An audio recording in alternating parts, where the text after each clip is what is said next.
Well, good evening, everyone. Welcome to this week's edition of On the Other Line Canada.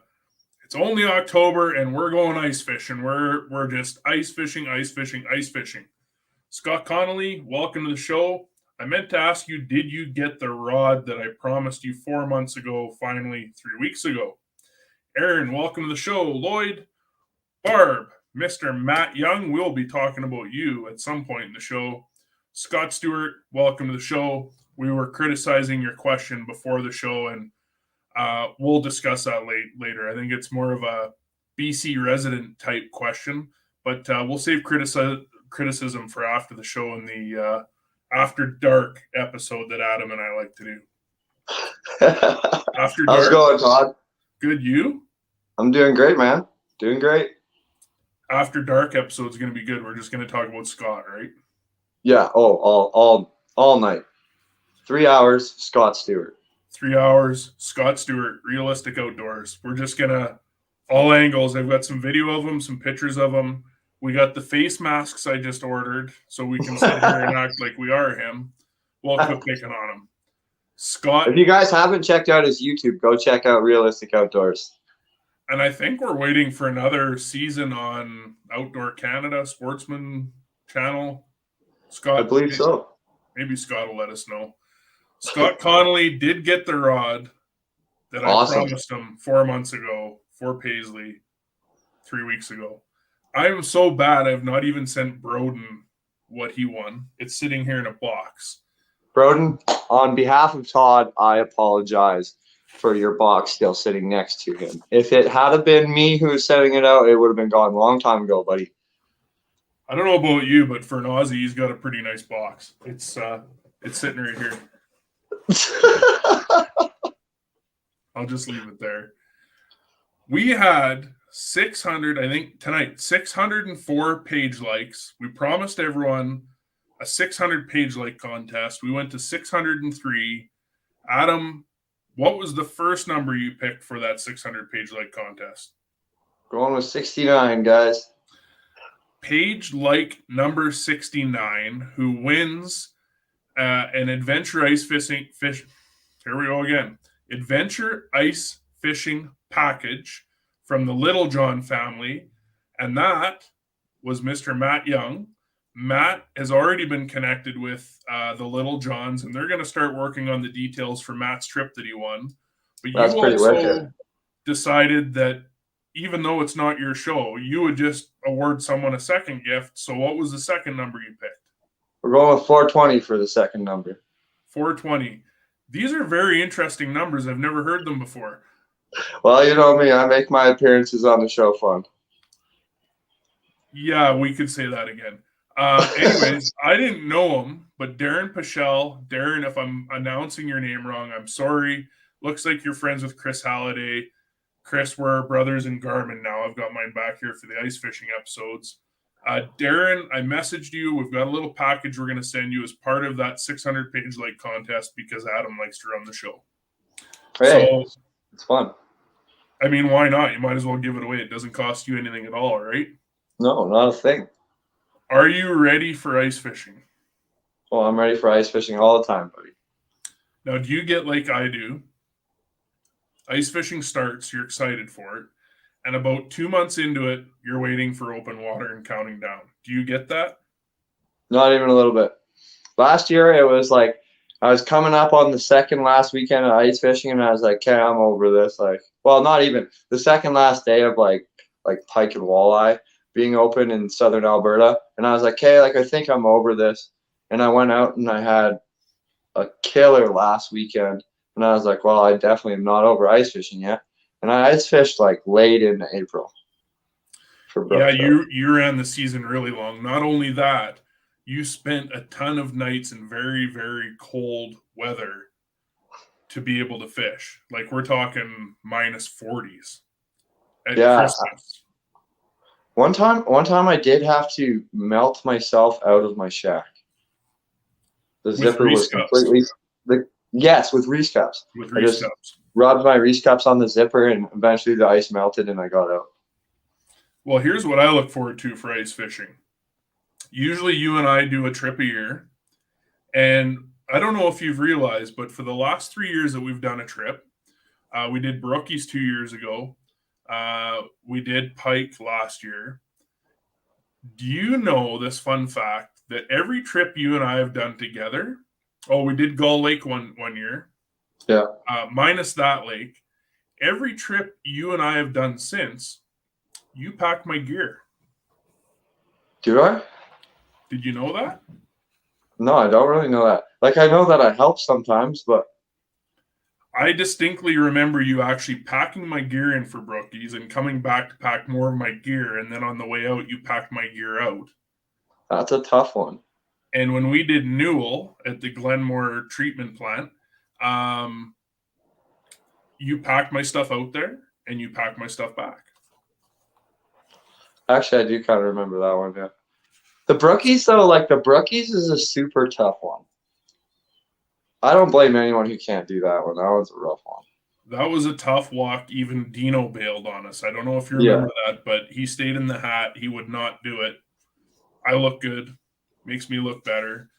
Another guy that packs a lot of my gear, not only my buddy Alex, but last year I did, I think, 2 trips with Ty or 1 trip with Ty, and he packed all my stuff.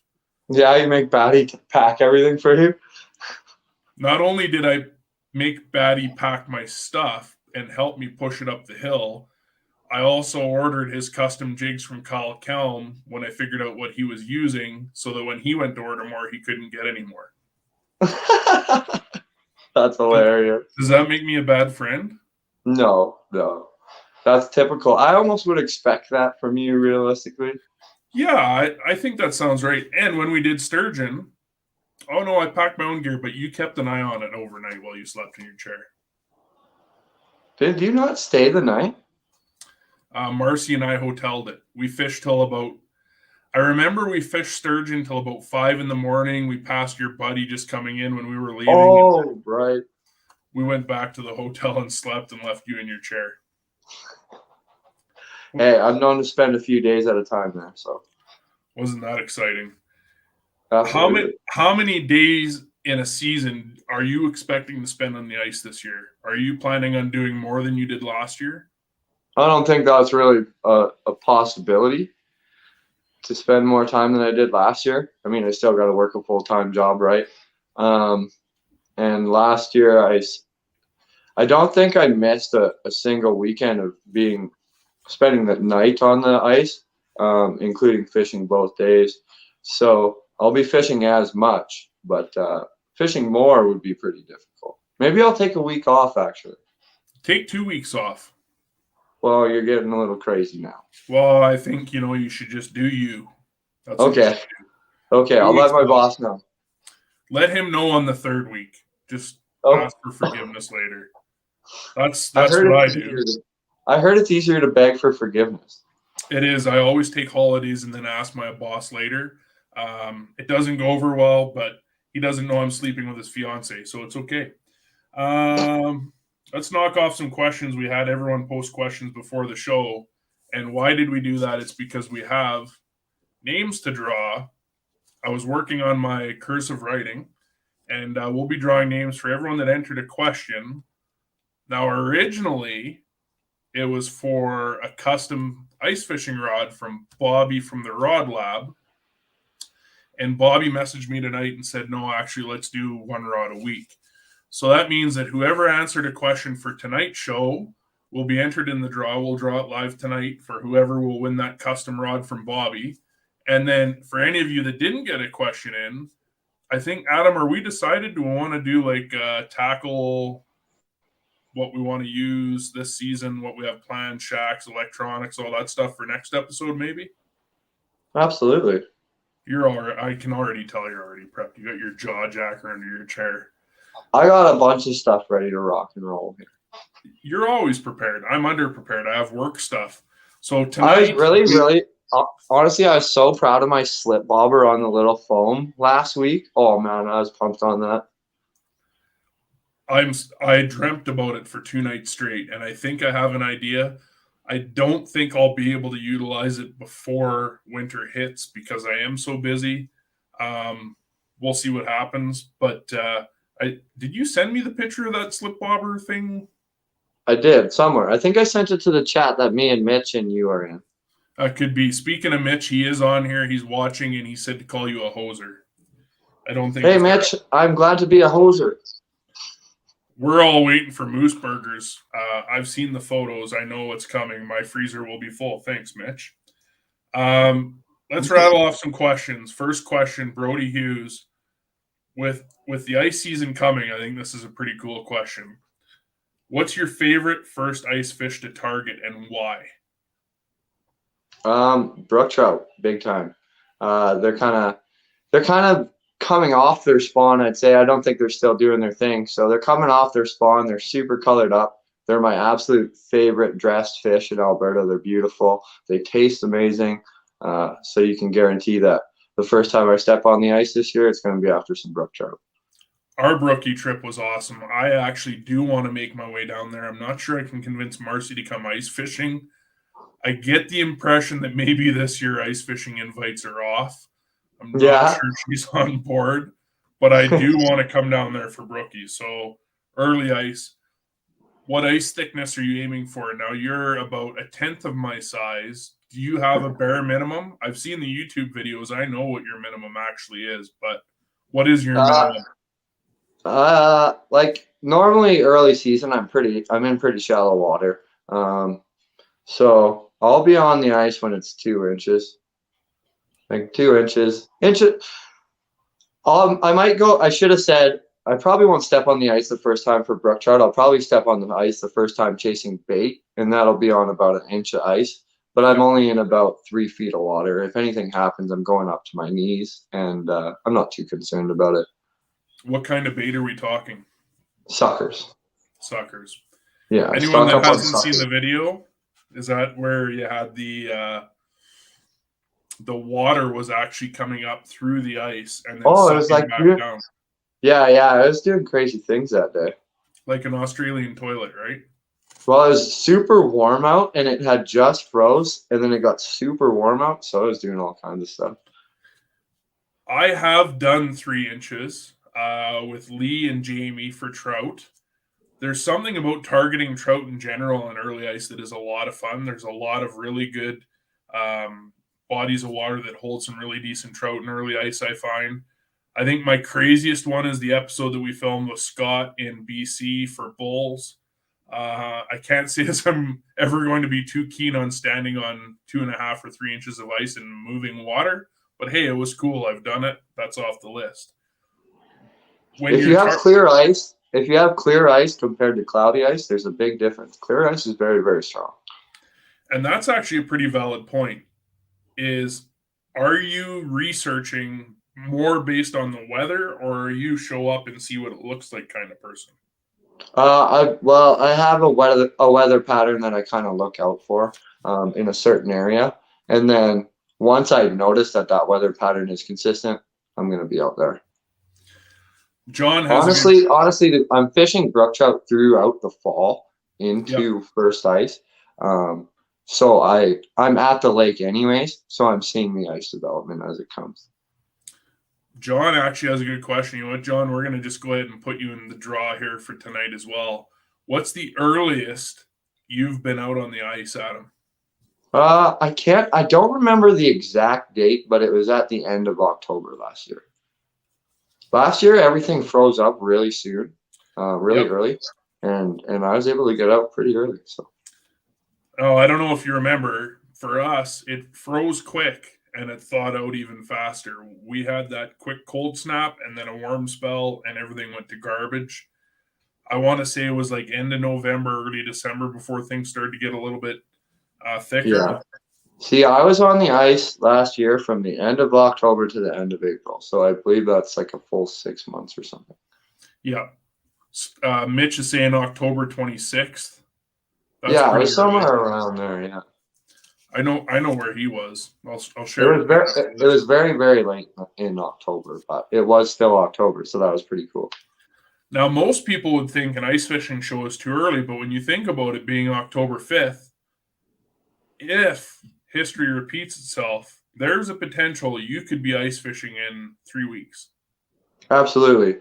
And so one of the biggest things is, like, if you're not preparing now, you're going to go through your stuff and you're going to get everything ready because, oh, the ice is here. And you're going to realize, oh, I need this and I need this. And you're going to run to the store.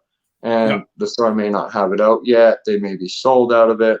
So, for instance, I needed a recoil for my auger. I ordered that the other day so that I know that by the time the ice gets here, there's no worries about that. It's going to be at my doorstep and it's going to be on the auger. So I'm actually shocked that you just said that, and here's why. I am the opposite. I needed parts for my K drill. I ordered them in March of last year. yeah. So at the tail end of the season, it's very rare to expect that you're the person to order them now. I would have expected you're more like me. You would have ordered them 6 or 7 months ago. Well, honestly, I was kind of thinking about getting a K drill or a pistol bit this year. It's still in the cards. I'm not sure. We'll see what happens. I guess my only concern with the K drill for you would be, 40 below. We've seen a lot of videos where those plastics typically don't stand up as well. Maybe worth a try. I won't lend you mine in -40, but maybe I'll lend you Darren's. Well, I'm always going to keep the gas option, but for early season and the super thin ice and the hike-in trips, the K drill would be a lot nicer than hauling that big gas auger around. I'll tell you that. Yeah, well, especially in early ice too, right? The lighter you can be, the better. Nick had a question for you. Do you have a plan if you fall through the ice? Are you packing your ropes with you? I don't pack ropes with me, but in my opinion, if you don't have a plan when to fall through the ice when you step on the ice, you probably shouldn't be on it yet. You hope it never happens, absolutely. But the chances are if you're gonna flirt with early ice, chances are you might go through. Like we talked about, I'm a super light guy, Todd. I'm like 150 pounds or something like that, and I've fallen through the ice 3 times. Once was super early. I should say twice was super early. We'll go with that. And the third time was actually just in the middle of the year. We were 2 feet of ice everywhere, and I was walking and I was fishing back from deep water into the shoreline. And as I came into the shoreline, I went through the ice. So it doesn't take much, right? I've fallen through as well, and it's closer to shore, mind you, when I was younger, but it happens so quick. Well, that's the thing. So, and like you just have to. The biggest thing that's is gonna hurt you is if you panic when you fall through. Obviously, this incident can be a day-ruining event if you don't have extra clothes in the truck. Personally, I pack extra clothes in the truck because I expect, hey, I might go through today. The other thing, guys, there's a lot of options for float suits now. There's really not an excuse if you're going to be going on early ice or if you're going to be driving on the ice. There's not an excuse not to have a float suit on. What are you running for a suit this year? Are you using the same one as last year? Yeah. I'm just going to be running the Striker Predator suit again. It's like incredibly, incredibly warm. A lot of times I'm only wearing the bibs. I don't even have the jacket on. And I'm still confident. There's, I believe, like 2 hours in float time for each garment. So with both of them, you get 4 hours, which if you're in the water for that long, you're probably a goner anyways. But it's the initial fall in. And honestly, I found with my Striker suit, the last time that I went through, I was able to stop myself with my arms as I was going through. And I wasn't wet below, like my internal layers weren't wet. So not that the suit's waterproof, but somehow I managed to not be wet with that one. Just super lucky, right? Yeah. Even Matt had on here, like, do you pack picks or anything like that with you? I know I don't. Early season, I definitely pack picks with me because I do cross. Sometimes I will cross deeper sections of water and that my feet won't hit bottom on. So it's just an extra precaution that I think everyone should take. There's a lot of different options out there where you can get them to clip together so you don't got to worry about them tangling on your gear and stuff like that. But the ice is awfully slippery, especially once your hands are wet. So I do recommend having picks on you. And combining that with the Alberta wind, it doesn't take too long to get a chill, right? Absolutely. It's the first thing you do when you fall in, get back to the truck, get the truck started. One thing that you haven't brought up, and I'm interested to know what you think about this, and no one else has brought it up. But the last 2 seasons, we've seen a gentleman that passed away last year, early ice. And I know Mitch had been around and I believe maybe Ryan Brown and a gentleman that had been on early ice a couple seasons ago, where people are using their shacks and heating them too early in the season. We're talking more pop-up shelters than anything. Do you have a bare minimum that you will start setting up your shelter? Yeah, I don't start setting up my shack till it's like 6 inches. Yeah. When you're running heat, you don't necessarily think about it, but you are melting the ice below you. You're not making a dramatic decrease of ice, but there's definitely a footprint there.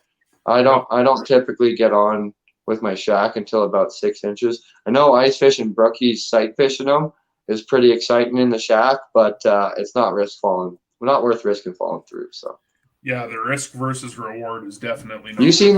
You've seen the amount of gear I bring in there. If one of my tackle boxes is going to go down, it's going to be a pretty expensive day for Adam. It's going to be a miserable day for Adam. That's what that's going to be. For driving on. Now, I know anytime I fish with you, I've never seen you drive on. Are you the kind of person that's willing to take the risk for the driving on, or would you rather walk? My truck's probably lighter than I am. And I rarely drive on. I do some days. Those are typically going to be windier days when the ice is at least 1.5 feet thick. I'm not driving on if it's under 18 inches, and I'm checking all the way before I ever drive on. Say what you want about it. I don't see the necessity. I'm a young, fit guy. I don't mind walking, so it's about the only workout I get. Got to work those Reese cups off, right? Well, I know you've been doing the stair climber there in the background all summer, getting ready to do an ice trip with me, so you're ready. Not only that, you have asthma on top of everything else. So not only do I feel bad enough you're packing all my gear, you're like a machine when it comes to winter, no puffer required. So there's something to be said about that.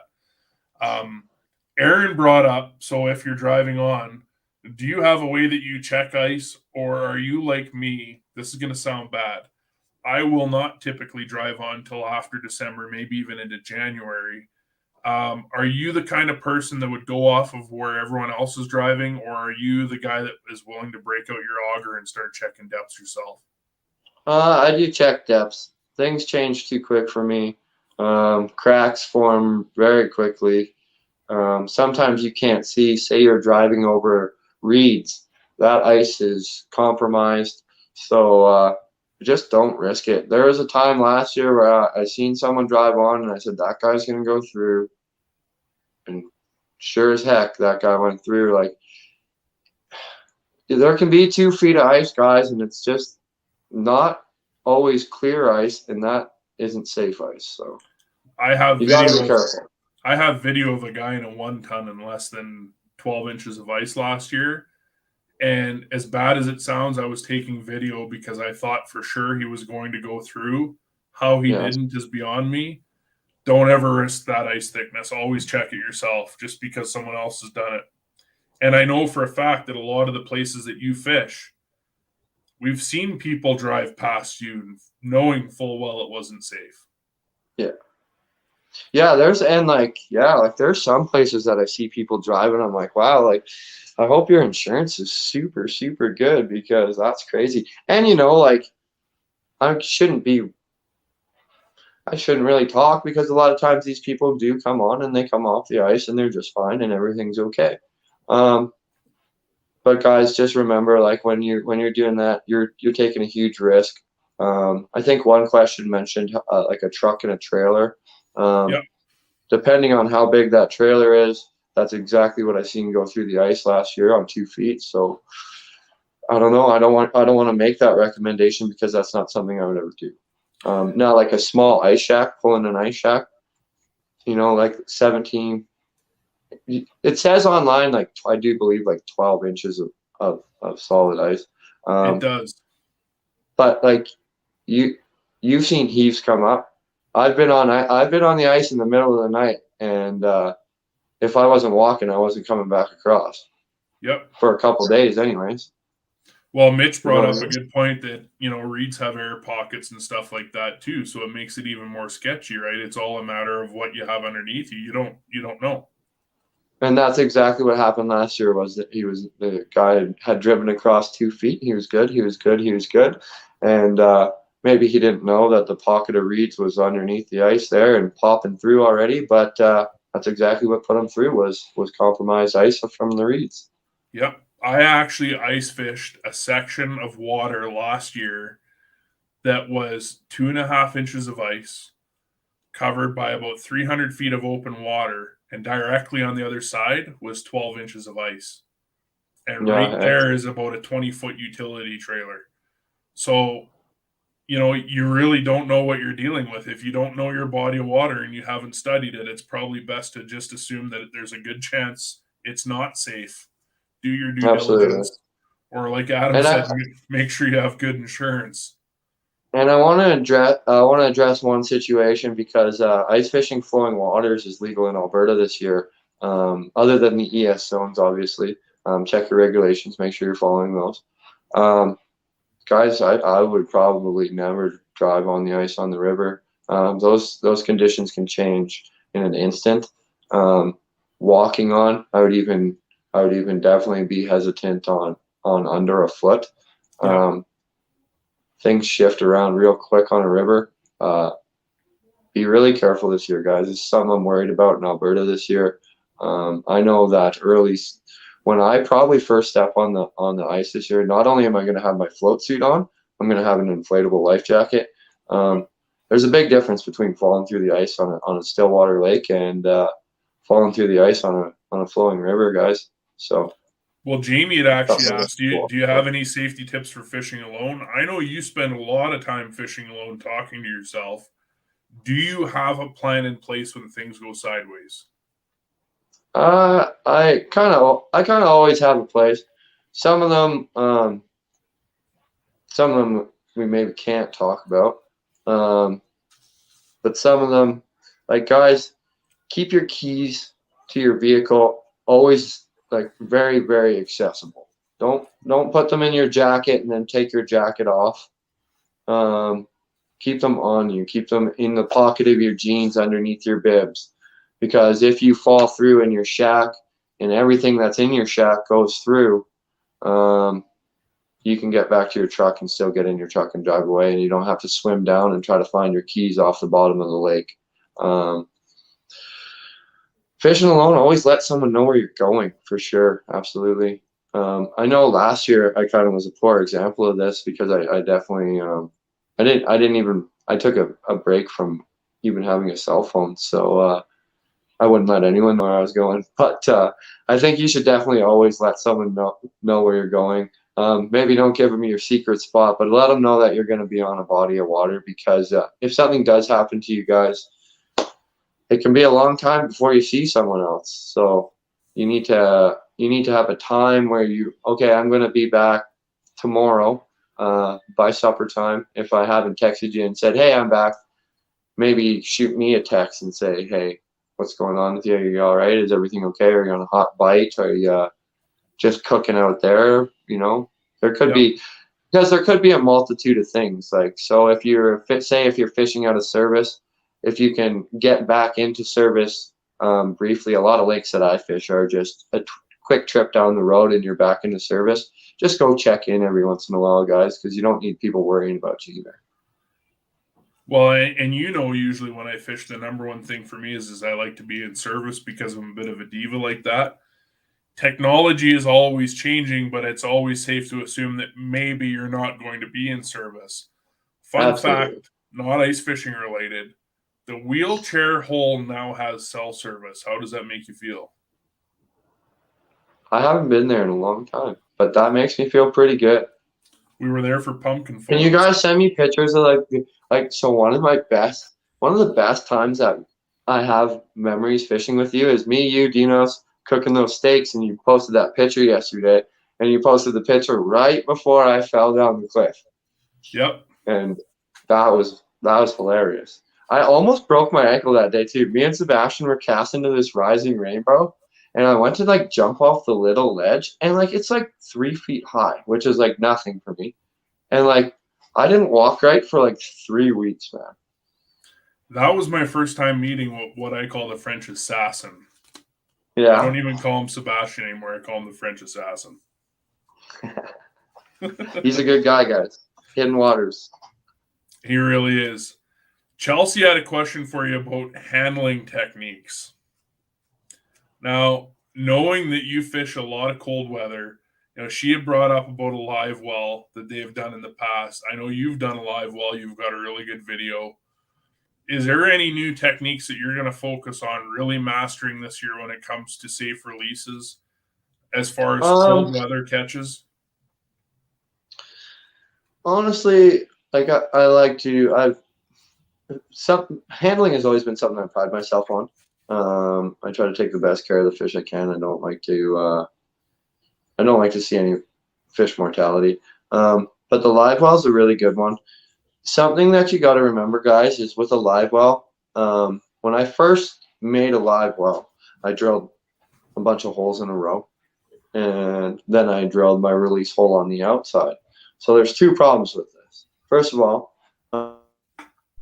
and it's just a well to keep the fish wet instead of having frozen eyeball pitchers and freezing their fins and killing them. Yep. So they have to have a way to leave, because it is not legal to have a fishing like live well on the ice. That's not legal. So there needs to be a hole connected to your hole that penetrates the ice. So there is a chance that you may lose your fish down. He may decide to go swimming down, but you definitely have to have that, guys. The second thing is what is the second thing? Oh, the second thing is when you drill your holes, you have all these sharp edges that come out, and that's going to cut the fish. If you say you have a big 40-inch pike sitting in your live well, and she decides to kick, and you've only made 1 row, well, the whole time she's smashing herself against those sharp edges. So I prefer to drill my live wells too wide, and then I also take my auger once I drill the live well, and I just run it against those sharp edges to smooth them out. Obviously, they're not going to be perfect, but it's going to cause a lot less damage to the fish. Do you find that it's extra hard on your equipment when you're trying to do those 2 holes side by side with that offset? I don't know if it's extra hard on my equipment. It takes some skill. Otherwise, sometimes I end up with like little pillars in the middle. That's frustrating. I noticed that last year when we fished together. I didn't want to bring it up, but I was judging you the whole time. One time, and like this is a funny story, because you got to have that hole that goes down within your live well. So last year I caught a beauty pike, and I was like, oh yeah, like this is sick. I put it in the live well, and I don't know what I went into my shack for, and I come back out, she's gone. Just took off. So if you can like kind of remember, maybe like put their head the opposite way of the hole, but it's all right. I have the experience anyways. That's something I would probably end up doing. I need to practice my live well techniques. Maybe I'll do that this year, or I'll just fish with you. You'll already have it set up for me. You get cool pictures in a live well too, guys. If you hold your fish in there, you get some really cool photos. And let's face it, for anglers like us that are all about the catch and release for big fish, it's super important. It's clutch. We don't need to be seeing frozen eyeball pictures, guys. We don't need to be seeing frozen fins. Keep those fish wet. And when you take that hero shot, when that fish is dripping wet anyways, it looks way cooler than when it's frozen solid. So here's a question that I really love, because if there's one thing that's for sure is at least 4 or 5 times a year during ice fishing season, you'll see this. Jamie had, what is the most respectful distance you should give anglers when setting up? Now, we both know, we've seen anglers show up to where Adam's fishing and they're set up right next to you. Do you feel that there is a respectful distance in the unwritten handbook? 100%. In my opinion, because what's the rule? You got 50 feet to your tip ups. Yep.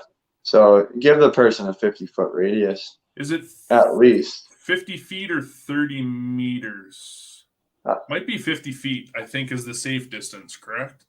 Yeah, I believe so. So 30 basically, yards, if you can give a person that circle at least, and I'm talking like there's tons of people already around, so you're really just scrounging to get in there. Give them 50 feet because they should be able to at least drill their tip up at the max distance all the way around them. They beat you there. Sorry about your luck. Either give them 50 feet or go somewhere else.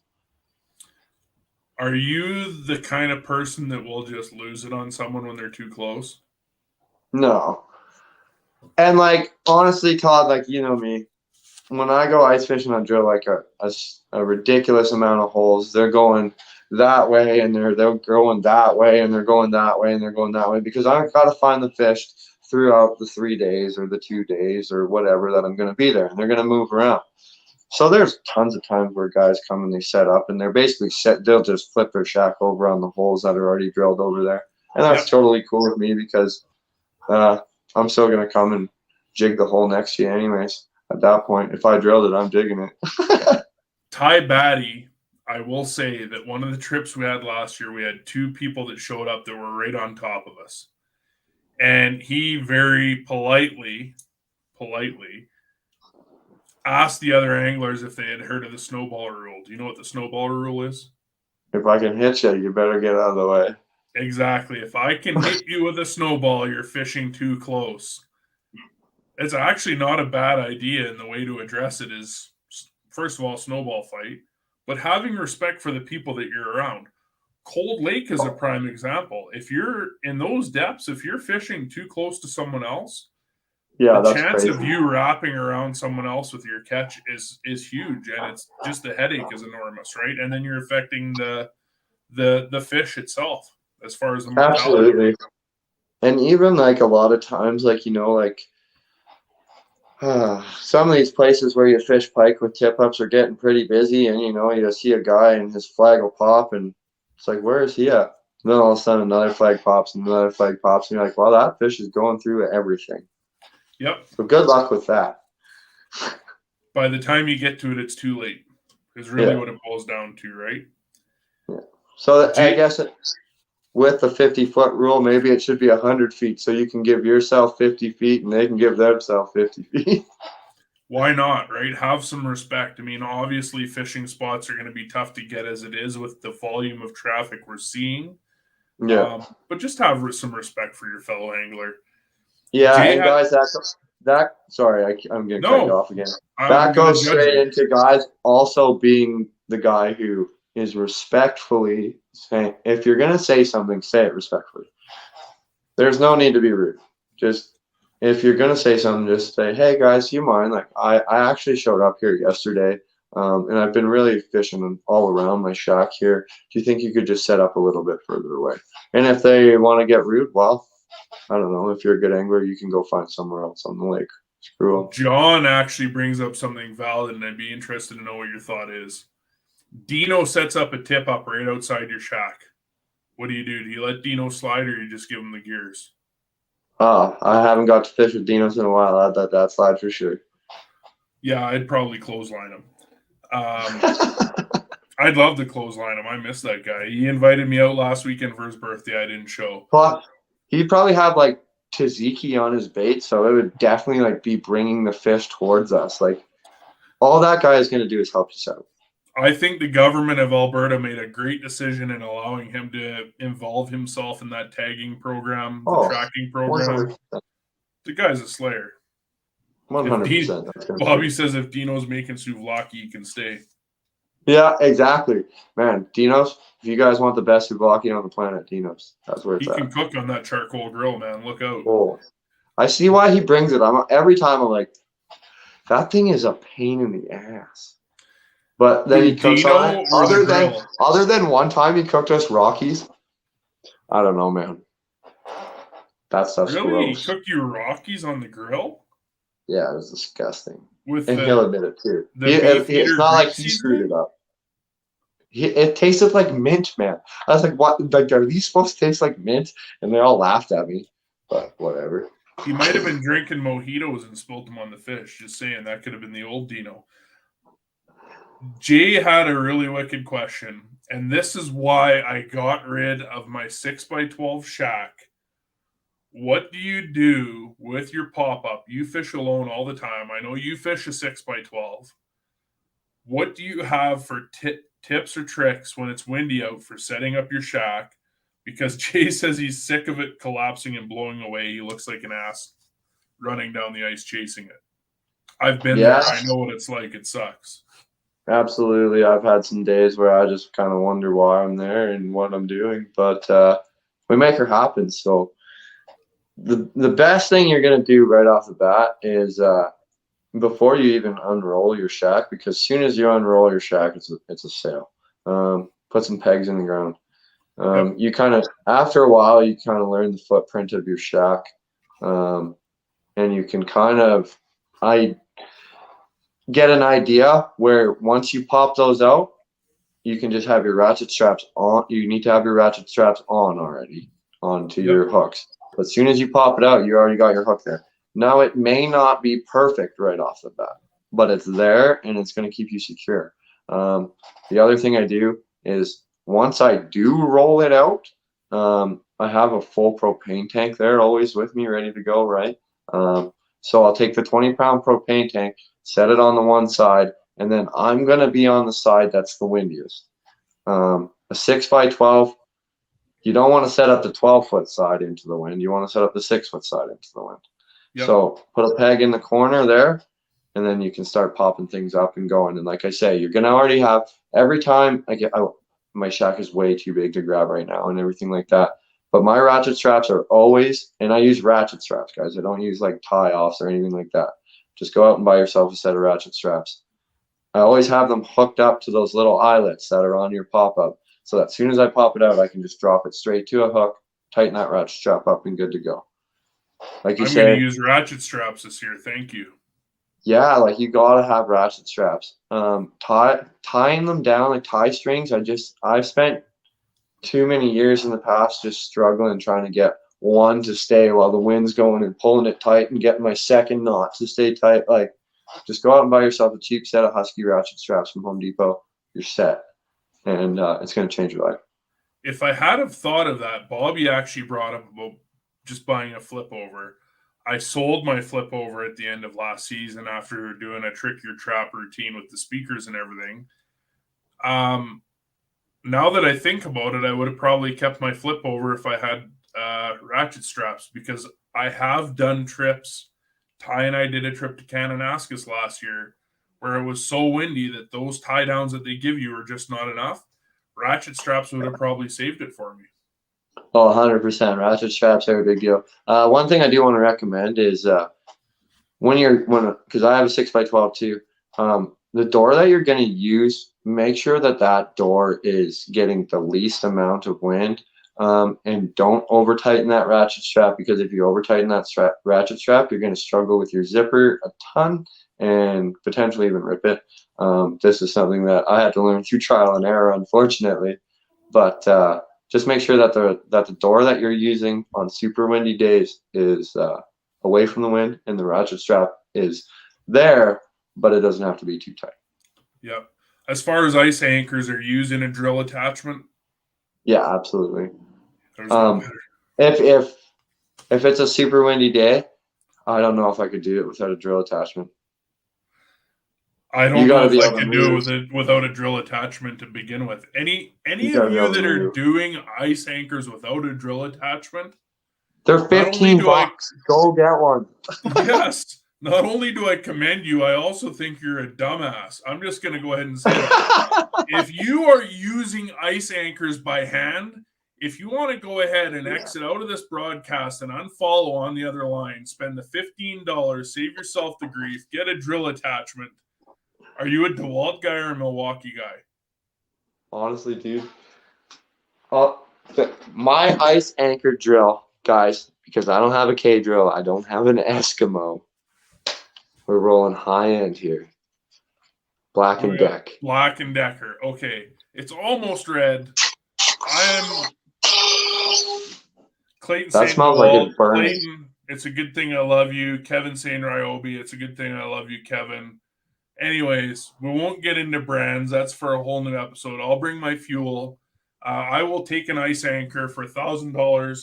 I will drive it through the carpeted floor of my house that isn't my house. Bobby, send $1,000. We'll do the drill test next week.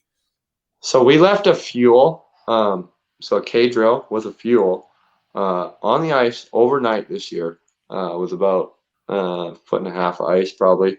We left it just sitting on the ice overnight. I don't know what happened. We just fell asleep.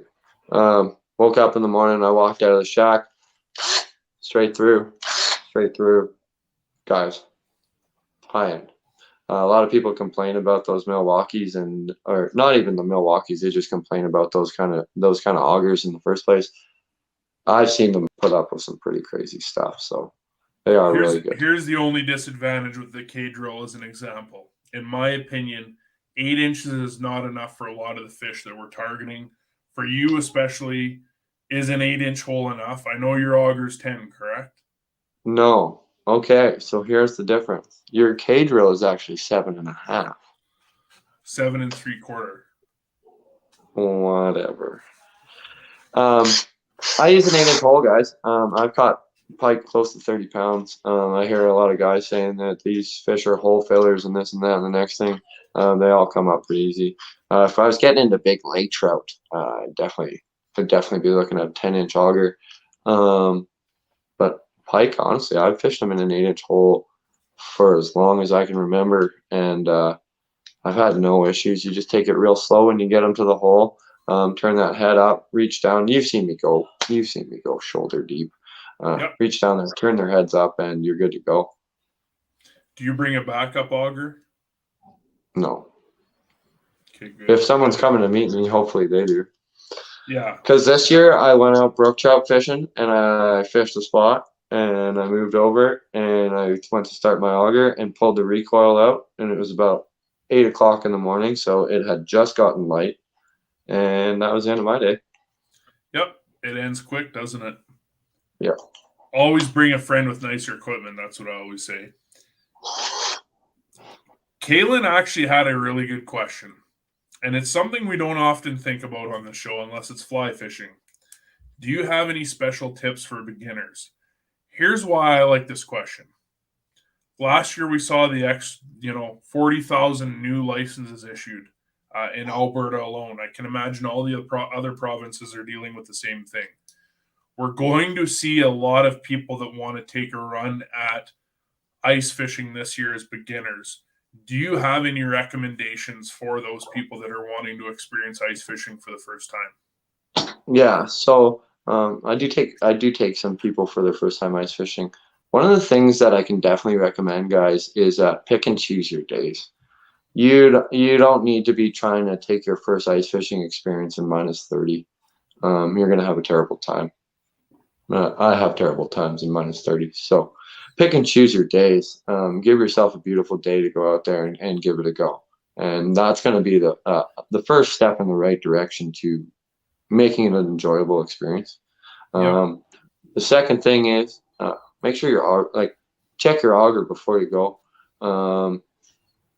Because sometimes I know a lot of people, I've seen it a few times, where they buy a used auger and they get out for their first time and their auger doesn't go. And I mean, I'm always happy to lend out an auger, but I may not be there, right? So always test your auger before you go, because I know that was an issue that I had when I first started ice fishing by myself. The other thing for beginners is just don't get stuck in one hole. Don't get stuck thinking I need all the fancy electronics to catch fish. Just remember, it's the same as open water, except now you have access to all the spots that you wanted to fish the whole time. Yep. So say, I've always wanted to cast over there. Well, now you can go over there. So go over there. And if you drop down and you don't catch a fish in an hour, just keep moving. Just keep moving, keep moving, keep moving. And guys, honestly, one of one of the things that I could say for beginners, don't go fishing deep right off the bat. Stay in shallow, pick a nice day, and make sure you got some good equipment that's going to work for you before you go out there, and you're going to have a great time. I love ice fishing. Stay warm too. Good boots, actually. Warmth is everything. Yeah, if you get cold feet, like you can have the best jacket in the world, you can have this, that, the best float suit going, but if your feet get cold, you're going to have a bad time. One thing about shacks, I don't have a Mr. Buddy heater that sits on the ground. One thing about shacks is your feet stay on, like, yeah, sure, it warms up, but just get a good pair of boots. Get a pair of the Bama socks from Mark's Work Warehouse that go inside your boots, and they'll keep your feet super dry, and you'll have warm feet. Good to go. You know what's funny is one of the questions you said you were surprised didn't come up, just came up, kind of half-assed. But Ryan, I'll tell you what I'm gonna do. Ryan, I'm gonna put it down here. We'll put you an extra ballot in the draw for tonight. There it is, Ryan Storch. I actually spelled your last name wrong on the other one. He did bring up camera, no camera, but let's leave that question for next week because I do have something to show for that. But I will get back to the beginners. And this is not a plug. We'll tackle the camera thing for sure. My approach is different than you. Here's the issue I have. You mentioned gear, tackle, electronics, tents, heaters. It can all add up really quick. I have a lot of people that ask me to take them out every year. We do our best to try to take out people that are new to ice fishing to allow them to experience it. It is my joy to do it, and here's why. I get to buy more gear for myself. I have 20 ice fishing rods for a reason, to take out friends. It's the joy of having a fiance that loves fishing. I can buy more gear. This may sound like a plug, but here's what I am a firm believer in. If you have never done ice fishing or want to experience what it's like, take advantage of a guide. Go see Bryce at Trebled Life. Go to adventure ice fishing at Gull Lake. Even though the body of water may not be your number one selection, here's the advantage. You're dealing with so many, and there's numerous companies that do ice shack rentals. Take advantage of someone that rents out a shack. Adventure ice fishing is a great example. They have a concession there. They have day shacks. They have overnight shacks. Marcy and I went out last year. We did an overnighter.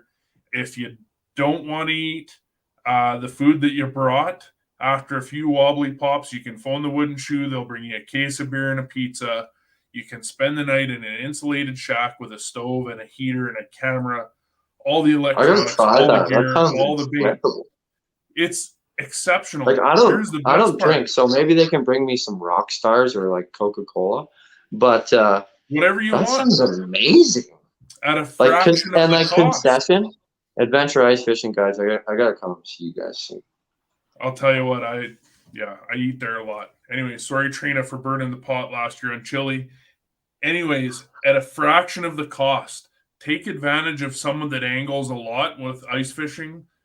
Get out there with them. Make sure it's what you want, because I will tell you what, Adam, you can even back me up on this. It adds up quick. And Absolutely. As an angler, I don't know about you, but there's nothing more I like than someone that wants to take a run at it, that decides in March it wasn't for them, and does a fire sale on all their gear because guys like me are picking it up. So maybe I shouldn't tell people to go to adventure ice fishing. I don't know. Anyways, before you get divorced, spend the time to make sure it's the sport that you like, because I don't know about you, but most people that I take fishing for the first time, when they experience ice fishing, they cannot wrap their heads around the fact that you're fishing an entire lake through a 6 or an 8 or a 10-inch hole. I've taken quite a few people ice fishing that are like, oh, I hate winter. And I'm like, that's cool. Let's go ice fishing. Ice fishing is such an awesome time, man. Like once you get, like I say, if you pick and choose your days, you go on a sunny day. You get to watch those fish on camera. You get to see them on the flasher come up and eat your bait. It is such an interactive time. It's a lot more than just sitting on the ice staring down a hole all day long. Agreed. I have my Garmin. I'll bring next week. I have my Markham. I'll bring next week. I will not tell you what I spent on those. They were a lot cheaper than what I tell people. I'll bring very cheap options next week. Actually, you've got some Amazon options, do you not? I have an Amazon camera, and I have probably one of the lowest end. Not, I shouldn't say one of the lowest end flashers you can get. I have the Hummingbird Ice 35, which is definitely a lower end, a little bit Super cheaper solid. option. Oh, incredible unit. Incredible unit. We're going to talk more electronics next week because I'm already seeing the questions and I almost can't even look at them because I know that it's going to be a heated topic. Scott had actually asked, and because we were picking on Scott, we weren't going to ask the question, do you feel that electronics help or hinder it? We know he's a fancy bitch. He likes his live scope. I wish I could afford a live scope. We know why he has one. Is it a benefit or a disadvantage, in your opinion? So basically, like, I feel like the question has two actual parts / meanings. Is it a benefit? To say that technology isn't an advantage would be insane. Definitely a huge advantage to have a flasher or a camera or what have you. Live scope, like live scope, is insane. Having live scope is like, if I had live scope, it's a game changer. Yeah, like that's it. That's just incredible technology. I've been with Scott. It's insane. Yeah. Now, do I think it's so? The other part of the question that I think he's kind of asking is, do I think electronics are maybe getting a little too, like ice fishing, a lot of electronics getting a little too much? So to clarify, he is saying, do we feel it's a disadvantage to the fish? Oh, okay. And that's what I was going to say, that it's a little too easy now. And I would venture to say ice fishing, yes. Open water fishing is a little bit different. It is getting a live scope is a technology to me that is next level. It is. There's very few things that happen in fishing that really change the game. And live scope did that. I mean, like, you look at things like line. Well, you got braid, you got fluorocarbon, you got mono. They haven't changed since they came out. They're the same things. Braid changes how many strands it has to tell you how durable it is. Big deal. Rods actions are a little different. Big deal. I can tell that there's a fish 60 feet in front of me now instead of just even. So flashers themselves are it makes it pretty easy. Oh, that lake trout's chasing me. I just got to keep going up and he's going to eat it. Live scope, wow. You can see 60 feet in front of you, 80 feet in front of you. I'm not sure the exact specifications on the units. It's insane. I think it hinders the fish. It hinders the fish big time. Because for a guy like me, if you can't use that tool to have incredible days, unless the fish are just absolutely lockjawed, if you can't use that tool to really find the fish and have incredible days, you got to kind of learn how to use it a little bit better, because you could just drill grids and chase them and follow them all around and do an entire lake in a day. And depending on how big it is, obviously, southern Alberta is a little smaller. You would destroy fish populations, especially if you're keeping fish. It would be completely unfair, and it definitely disadvantages the fish big time. I actually want to try the old school sonar that I picked up this summer camping in Rosedale. Maybe I'll compare it to my Garmin and see what happens. And to be clear, like, I am not trying to beat the guys who use that stuff at all. Like I say, I wish I had one. It is incredible technology. I do think it is a huge disadvantage to the fish, and it may even hinder fish populations in the future. Absolutely, but it looks cool. Yeah, that's the problem. I don't know about you, but I was a huge fan of saying that the hunting episodes had nothing but topic after topic after topic. I am so jacked up right now about ice fishing. I cannot wait to get out. We're already over an hour. We know nobody's watching. They're only hanging out for the free shit. I swore. That's usually Mitch's role. Sorry, YouTube. Sorry, Facebook. We'll be shut down and in the archaic ages anyways. I got my sweaty old hat. I got the names. We'll draw those in a minute. For anyone that gets the free What are we drawing for again? We're drawing for A the rod. Rod Lab, eh? Like, can my name go in that? That is sick. Do I put your name in there? Sure, no problem.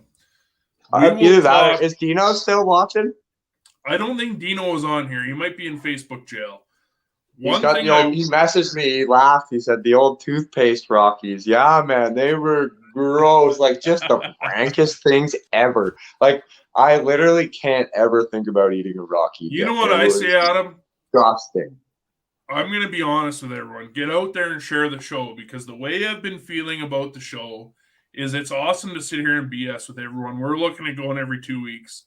We've got probably the most people watching right now that we've had in a while. Why don't we just dedicate October to ice fishing season? Why don't we just get it over with? We can talk ice fishing as much as you want. Guys, if you have fall fishing questions, send them in too, because like I'm fall fishing right now hard, like nonstop. I got a big 5-day stretch coming up. If you got questions about fall fishing, feel free to ask them. We can break it up a little bit because I know that is relevant right now. But I am so stoked about ice. I can't wait. I can't wait either. I'm actually going to stop eating for the next 3 weeks just so I can get on 2 inches of ice. We have the best questions of the show. If we didn't get to your question, we will try our best to get to it next week. It still means that you're in here. Bobby's in for fall fishing, moose and deer. I don't know how you're going to fish for moose and deer. That's a little bit awkward. We'll leave it alone. Our 3 best questions of the show already randomly picked. I will message each one of you. Sponsor number 1, Fish Whipped Apparel, a $50 credit with Barb. We got Nick Best. Best question there. $50 credit with Scuba Steve's Tackle and Gear. Mr. Steve Davis, Chelsea Nicole. And the True Fishing Tackle $50 credit will go to Kaylin W. Kaylin, I will message you because we loved your question about beginners. Feel free to go. Congratulations, Kaylin, Chelsea. And I don't know about you. I hope she spends like $4,500 on ice fishing gear if she's a beginner. I hope she buys me something. I like gifts. Anyone wants to buy me gifts? Yes. I love fishing stuff. Yes, gift me stuff. Just don't buy me Rockies because I won't eat them, even if Dino's cooks them and he's a really good cook. I prefer that you buy him souvlaki to cook me because it's the best. Even with Beefeater spice seasoning? Oh, man. We gotta go to Beefeater Dino's. Brookies and Beefeater. B&B. We're over 1 hour, okay? We both know people are only on here because they want to see if they won the fishing rod.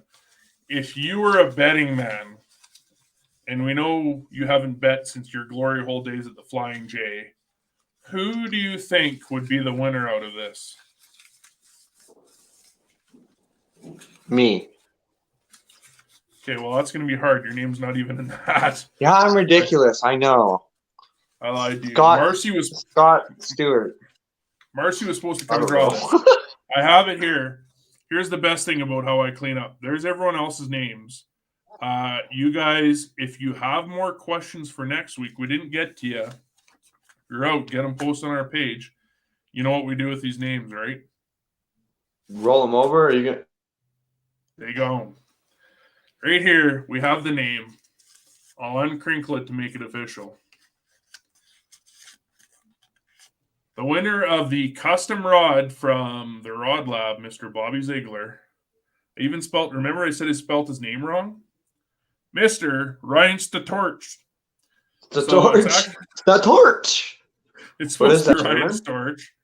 Ryan, I still have your neck gaiter from the charity event for Use Can Fish Too. There you go. I even spelled your name wrong. Ryan Storch. There you go. You're the winner of the custom rod from Mr. Bobby Ziegler at the Rod Lab. We will be giving away another rod next week. We also have 3 more packages to give away. I made notes so I don't forget it. Adam, where can everyone follow you at? I guess we'll say in closing of the show. You can find me on Facebook, Adam Turnbull. Shoot me a message if you got any questions. And Instagram is Adam Turnbull. If you have any questions, shoot me a question. And if you want to shoot me a follow, maybe I'll accept it, maybe I won't. I don't know. We'll cross that bridge when we get there. Do you have an OnlyFish page? No, I've been like really like stocking up the photos. It's coming soon, guys. Like $15.99 a month. It's gonna be incredible. I may have to see if that domain's available. He's single, ready to mingle. I'm taken. You can check me Okay. out at Living for Ready to Fishing mingle or might Todd be a Boyd bit on much. Facebook. Mingle. We'll see you all next week with returning guest. We'll talk ice fishing gear and electronics for all you dirt bags that don't know how to fish with a Garmin. Catch you next week on The Other Line Canada. Thanks for joining, Adam. We'll see you in Thanks the for having me, Todd. episode. Bye, guys. See you guys later.